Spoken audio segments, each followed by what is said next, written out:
Gürcüstanda oğru dünyası ilə əlaqəli 34 nəfər saxlanılıb. İTV-nin yerli bürosu xəbər verir ki, bu barədə Gürcüstanın Daxili İşlər Nazirliyindən bildirilib. Məlumata əsasən saxlanılan şəxslərdən biri Laqadexi rayonunun Qabal kənd sakini 1973-cü il təvəllüdlü Mirzə Əliyev olub. Məhkəmə qərarı əsasında Əliyevin həbsi ilə bağlı aparılan əməliyyat zamanı o, xüsusi bölmənin əməkdaşlarına intensiv atəş açıb və nəticədə bir nəfər xüsusi təyinatlı sinəsindən ağır yara alıb.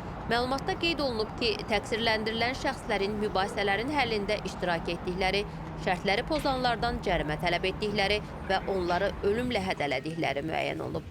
Elmuraz Məmmədov adlı kriminal avtoritetin də cinayətkar fəaliyyətdə aktiv iştirak etdiyi məlum olub. Saxlanılanların üzərlərində və yaşayış yerlərində aparılmış axtarışlar zamanı onların xaricdə olan qanuni oğrularla əlaqə saxladıkları kompüter texnikası və mobil telefonlar, narkotik vasitələr, odlu silah və külli miqdarda pul maddi sübut kimi müsadirə edilib.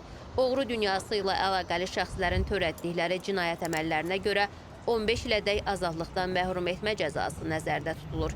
Cavab atəşi nəticəsində Mirzə Əliyev yerindəcə zərərsizləşdirilib.